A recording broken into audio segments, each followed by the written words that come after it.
पूछा सवाल, सचिन को कैसे भेजा संसद?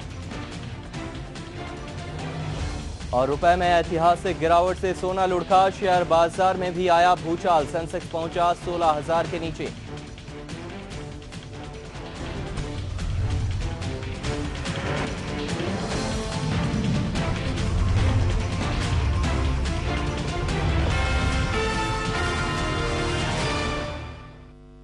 समाजवादी पार्टी की तरफ से मुंबई में अन्याय विरोधी रैली का आयोजन किया गया है। रैली को संबोधित करने के लिए सपा के प्रदेश अध्यक्ष अबू आजमी खुद यहां मौजूद होंगे।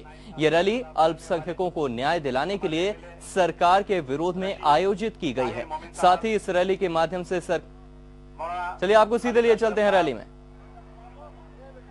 मौलाना हमीद अजहरी साहब, मेरी पार्टी के तमाम नेतागण, मेरी पार्टी के तमाम वर्कर्स, नगर सेवक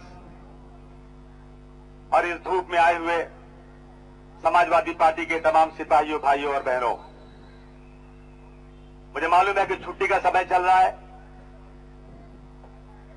लोग अपने अपने गांव शादी में जा रहे हैं, लगन इसी वक्त होती है और पीक पर आजकल गांव में शादियां हैं। लेकिन उसके बाद भी भारी तादाद में आज समाजवादी पार्टी के वर्कर आए हैं। मैं दिल की गहराइयों से उनका स्वागत और उनका अभिनंदन करता हूं। जुल्म और नाइंसाफी से लड़ने का नाम है अबू आसिम। यकीन जानना दोस्तों, मैं राजनीति सिर्फ इसलिए करता हूं कि इस मुल्क के आसमान पर बैठी हुई सोनिया गांधी हो या आडवाणी हो या मनमोहन सिंह हो या इस मुंबई की गली में रहने वाला एक गरीब का बेटा जो भीख मांगकर पेट भरता है, दोनों को कानून के मुताबिक बराबर का हिस्सा मिलना चाहिए। और जब तक ये नहीं होगा अबू आसिम की जंग कोई माई का लाल रोक नहीं सकता। मुझे याद है 2000 का वो दिन जब मैंने नागपाड़ा पर एक जनसभा की थी और वो जनसभा करने का कुछ मकसद था। मैंने जनसभा इसलिए किया था, मैंने पढ़ा है अखबारों के अंदर, मैंने पढ़ा है भारतवर्ष के कॉन्स्टिट्यूशन में कि अब जब देश आजाद हुआ था 1947 में, जब यहां का मुसलमान मोहम्मद अली जिन्ना की आवाज के ऊपर अपने सामान को एक पोटली बना करके पाकिस्तान की तरफ जा रहा था। लेकिन उस वक्त दिल्ली की जामे मस्जिद से बाबा अबुल कलाम आजाद ने एक तकरीर किया था, कहा था कि मुसलमानों इस मुल्क को छोड़कर मत जाओ।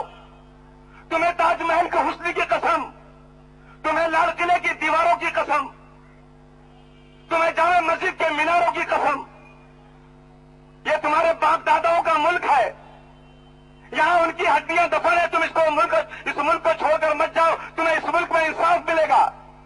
भले पाकिस्तान एक मुसलमानों का मुल्क बन गया हो, लेकिन हिंदुस्तान किसी मुसलमान, किसी हिंदू का नहीं, बल्कि मुल्क में रहने वाले तमाम लोगों का मुल्क होगा।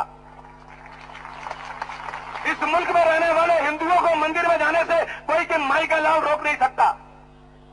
इस मुल्क में क्रिश्चियन ईसाइयों को गिरजाघर में जाने से कोई आरएसएस का बाप रोक नहीं सकता। इस मुल्क में रहने वाले मुसलमानों को मस्जिदों में जाने से कोई माई का लाल रोक नहीं सकता।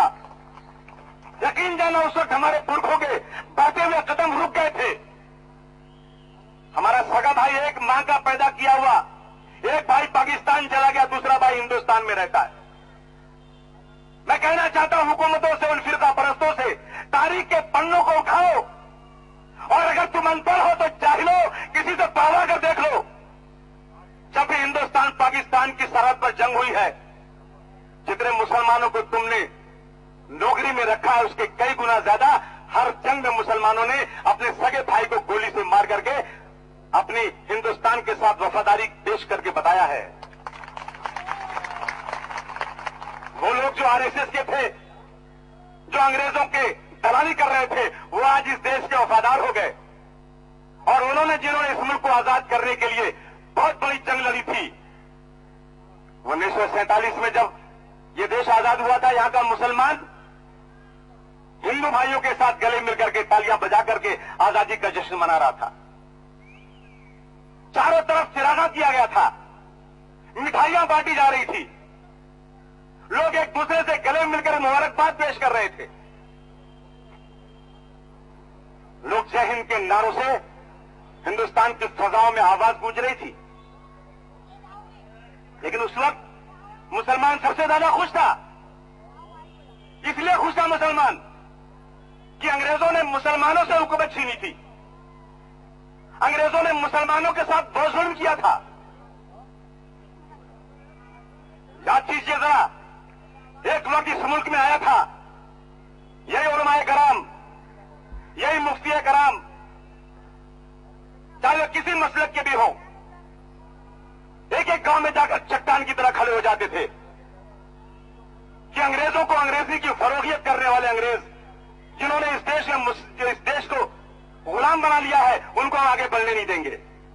मैं हमेशा इस बात को याद दिलाता हूं कि एक वक्त इस मुल्क में था कि उलमाए कराम ने जाकर के अंग्रेजों को चट्टान की तरह बीच में खड़े होकर रोक दिया और लंदन से हुक्म आया अंग्रेजों को कि गोली से भून कर रख दो मुसलमानों को, लेकिन हमारी इस अंग्रेजियत को बढ़ाने में अगर कोई शख्स रुकता है तो उसे बख्शो मत।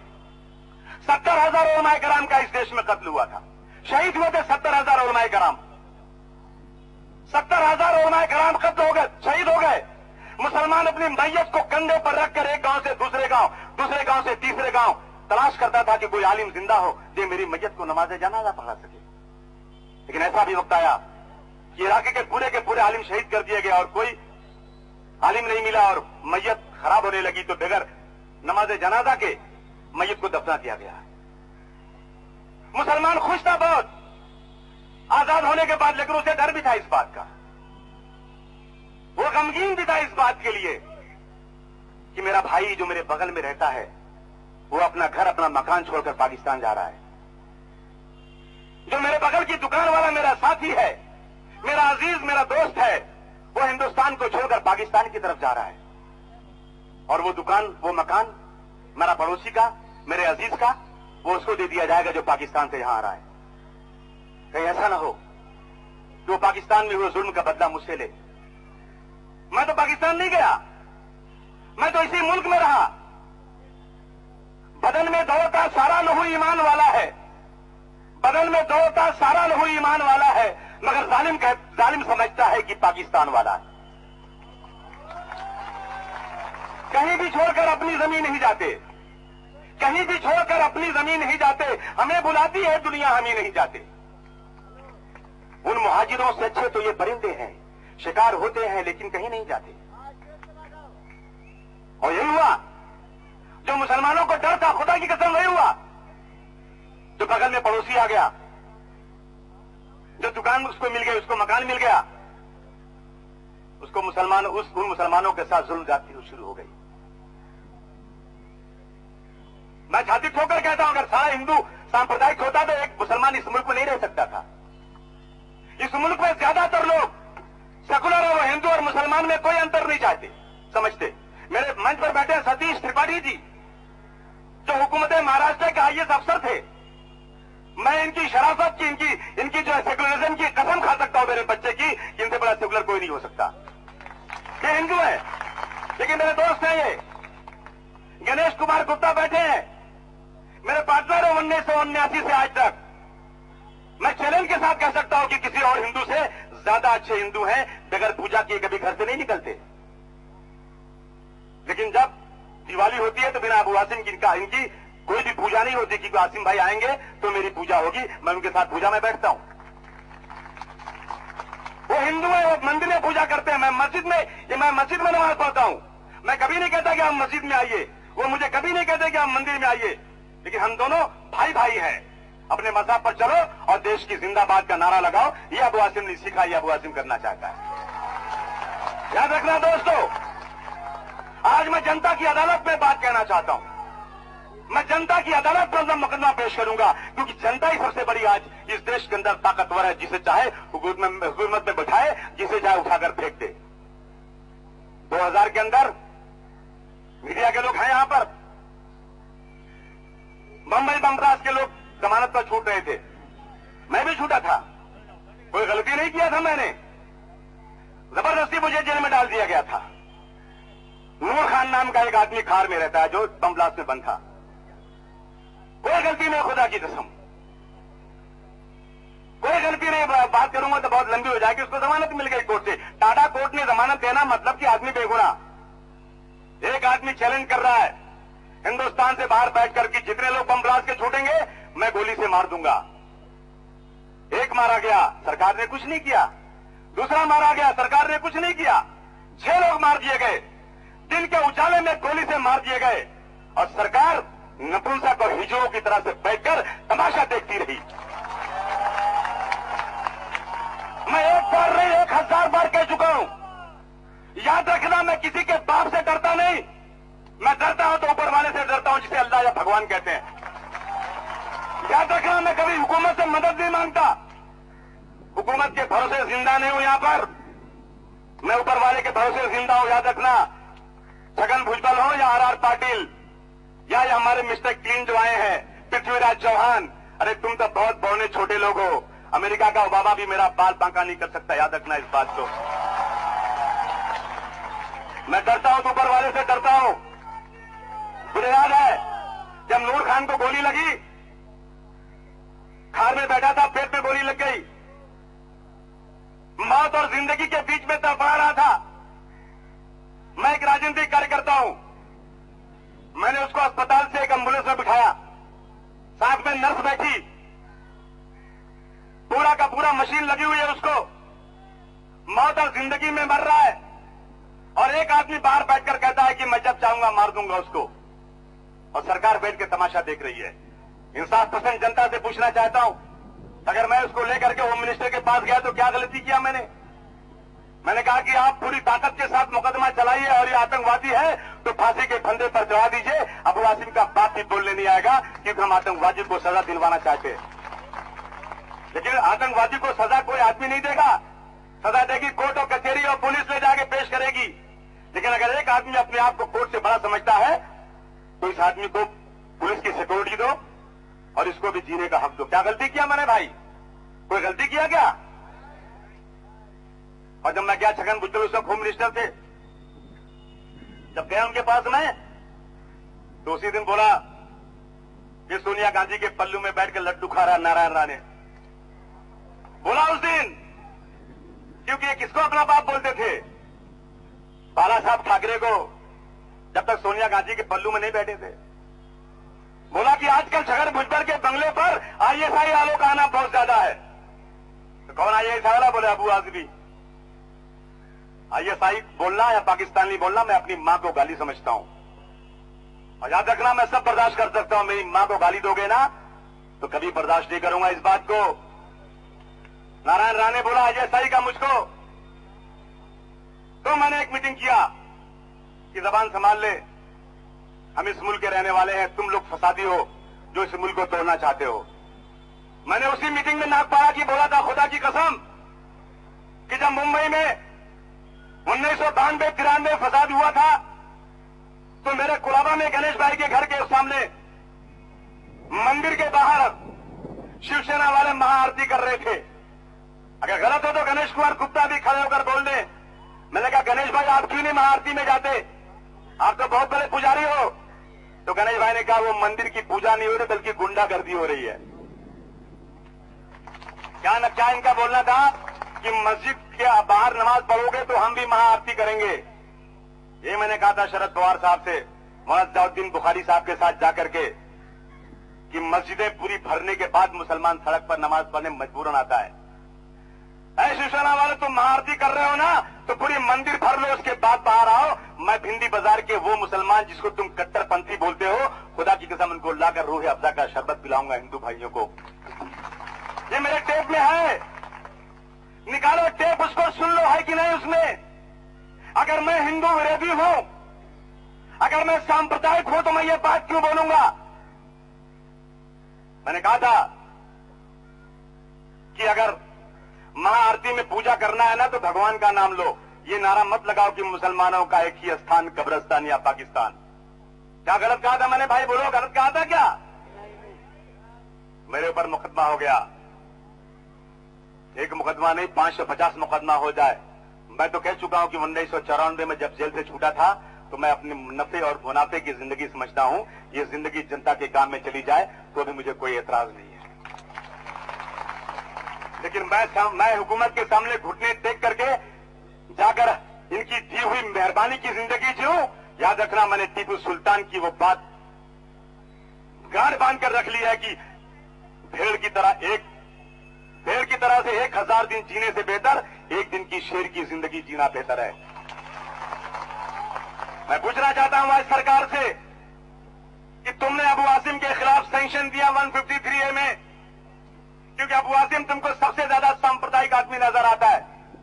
अबू आसिम हमेशा हर भाषण में ये कहता है कि मेरा देश एक खूबसूरत दुल्हन है और इसकी 2 सुंदर आंखें हैं, एक मुस्लिम और एक हिंदू। अगर एक आंख भी खराब हो जाएगी तो मेरा देश बदसूरत हो जाएगा। अबू आसिम हर मीटिंग में चिल्ला चिल्ला कर ये कहता है कि एक दिन वो था जब दुनिया भर में सम्मान हमारा था, गीता के अश्लोक हमारे और कुरान हमारा था, दूध की नदियां बहती थी, वो हिंदुस्तान हमारा था। नफरत की दीवार गिरा दो, ये आवाज हमारी है, देश के गद्दारों से कह दो धरती जान से प्यारी है। पुलिस वालों को मेरा ये भाषण नजर नहीं आया। पुलिस वालों को मेरी देश से मोहब्बत और प्यार नजर नहीं आया। इन्होंने जाकर कह दिया अबू आसिम ने देश के खिलाफ भाषण किया है और मुझे सजा हो गई। कोर्ट में जो पेश करोगे उसी पर मुकदमा चलेगा।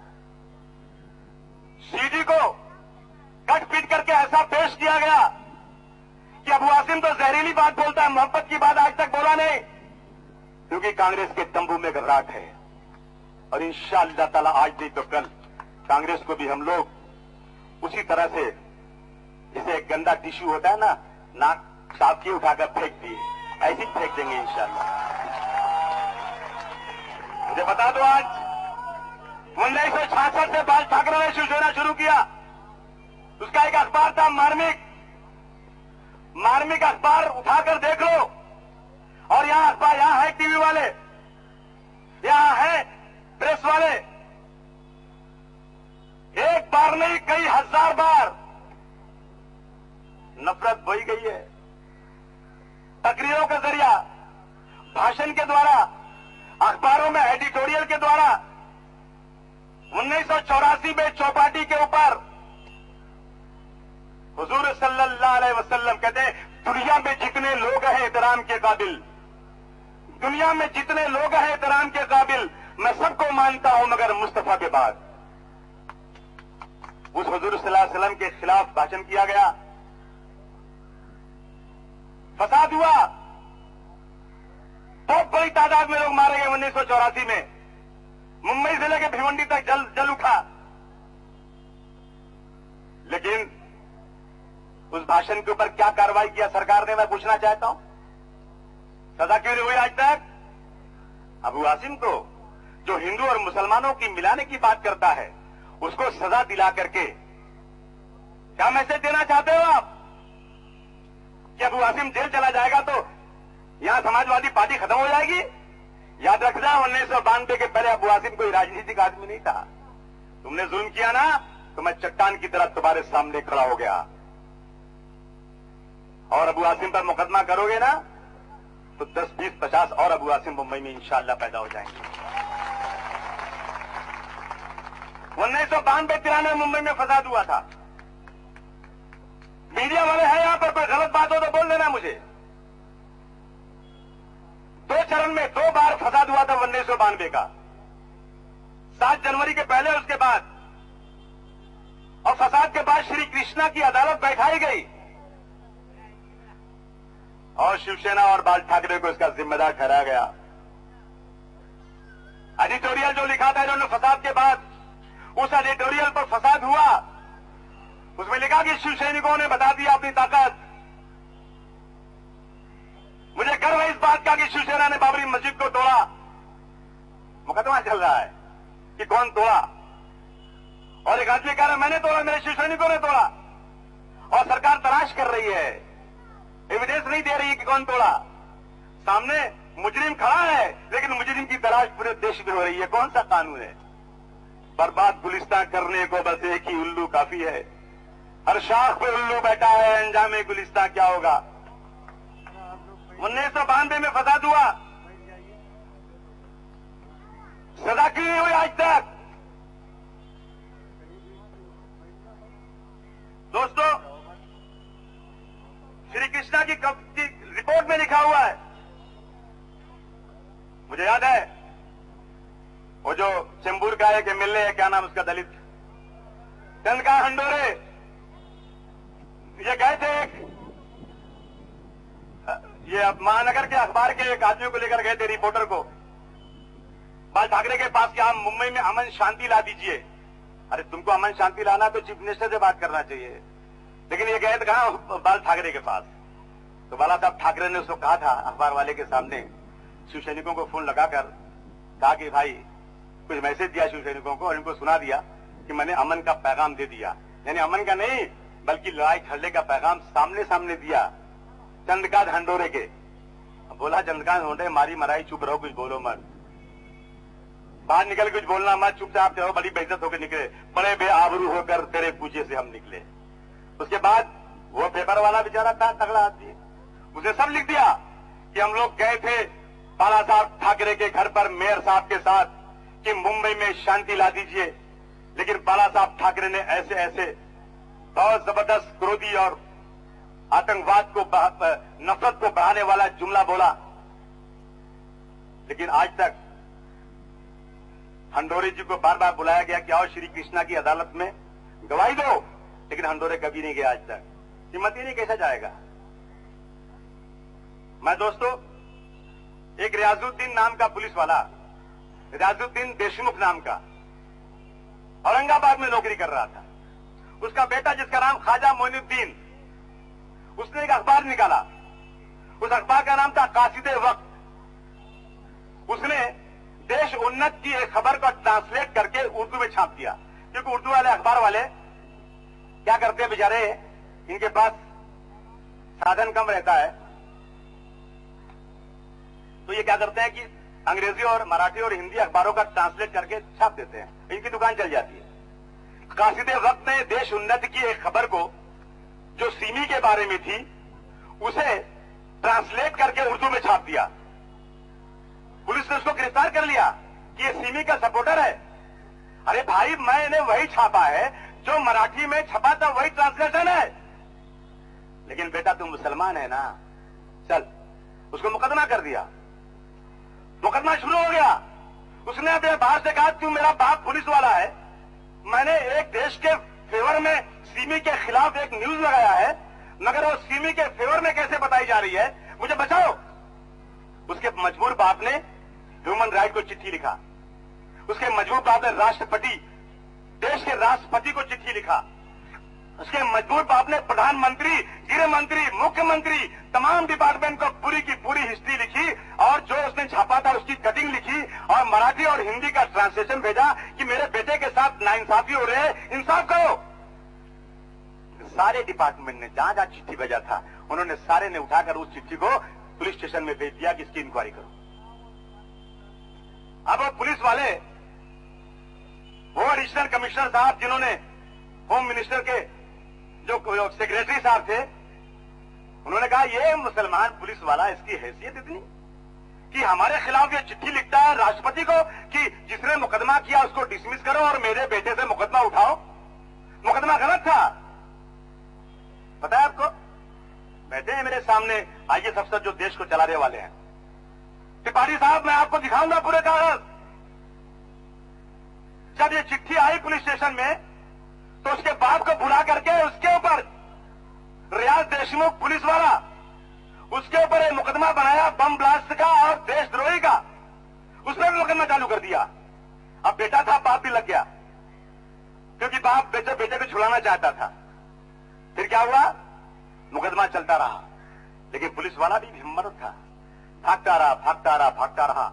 2012 में उसको और उसके बेटे को, दोनों को क्लीन चिट मिल गई जनवरी में कि तुम्हारा बेटा बिल्कुल बेगुनाह है, गलत पकड़ा गया, तुम गलत पकड़े गए। मगर कब मिलती है, फैसला कब होता है, 10 साल के 12 साल के बाद। ठीक है, उस आदमी ने, वो भी मर्द था आदमी, मैं रियाज देशमुख की तारीफ करूंगा, तालियां बजाकर स्वागत करो उस मर्द का। उसने भी एक सामना अखबार जो 18/6/2008 को छपा था मुंबई में, उसकी कटिंग लिया उसने, और वो होम मिनिस्टर के पास गया वो होम मिनिस्टर के वो सेक्रेटरी जो सैंक्शन देते हैं उनके पास गया कि साहब मेरे बेटे को आपने सिमी के खिलाफ लिखने में आपकी सरकार ने मुकदमा कायम किया। मैं इस देश का नागरिक हूं, चाहे भले हिंदू हो या मुसलमान हूं, लेकिन मैं मुसलमान हूं, इसलिए मेरे साथ आज इंसाफ नहीं हो रहा। इसलिए मैं जानना चाहता हूं ये सरकार सेकुलर है या सरकार आरएसएस की है, मुझे सैंक्शन दो। वो जुमला था। हिंदुत्ववादियों के धमाके किए, हिंदुत्ववादियों ने धमाके किए, ये मजमून पढ़कर दिल खुश हुआ। कौन लिख रहा है? ये बाला साहब ठाकरे लिख रहे हैं। लेकिन ये धमाके हिंदुओं को जख्मी करने के लिए किए गए थे। ये पढ़कर गर्दन शर्म से नीचे झुक गई। ये बाला साहब ठाकरे लिख रहे हैं अपने अखबार में कि धमाका किया तो बहुत खुशी हुई, लेकिन ये धमाका हिंदुओं को मारने के लिए किया था, इसलिए मुझे शर्म आई और मेरी गर्दन शर्म से झुक गई। उसमें एक हिस्सा है, हिंदुस्तान में इस्लामी आतंकवाद बढ़ रहा है। इस्लामी आतंकवादियों से मुकाबला करने के लिए हिंदू आतंकवाद भी उसी कुव्वत के साथ उभरना चाहिए। इस्लामी आतंकवादियों की तरह मुल्क और हिंदुओं की हिफाजत के लिए हिंदू फिदायीन दस्ते भी तैयार होंगे, तभी इस देश में हिंदू समाज बच सकेगा। कहां लिखा हुआ है? ये सामने में लिखा हुआ है। मैं पूरा अखबार नहीं पढ़ सकता, लेकिन सुनाता हूं आपको, क्योंकि मेरे लिए सबसे बड़ी जनता यही अदालत यही है जो जनता की अदालत है। मैं इंसाफ की गुहार कर रहा हूं आज। आतंकवादियों के, इस्लामी आतंकवादियों के और बांग्लादेश से आए हुए लोगों के अड्डे थाने और महाराष्ट्र में हर जगह है। हमारी पुलिस भी घुसने की हिम्मत नहीं कर सकती। गडकरी में फुसफुसा धमाका करने के बजाय उन मिनी पाकिस्तानी में दहशत पैदा करने के लिए कुछ सनातन कार्य किया होता तो हिंदू समाज की रक्षा का काम हो सकता था। ये लिखा हुआ है। मुझे बताओ, ये नफरत बांटने वाला है कि नहीं है? हाथ उठाकर मुझे बताओ आप लोग, ये जुमला नफरत पैदा करता है कि नहीं करता है? आगे लिखा हुआ है, हिंदू संगठनों ने इनकलाबी काम करना चाहिए। इस्लामी हमले के खिलाफ सिर्फ अपने बाजुओं को ठोककर ही नहीं, बल्कि बम गिराने के लिए तैयार रहना चाहिए। हिंदुत्ववादियों ने बम धमाके किए हैं, मजमून पढ़कर खुश हुआ। धमाके पांचपूटे के फलतूगिरी के खिलाफ बेगुनाह हिंदू लोगों को जख्मी करने के लिए किया।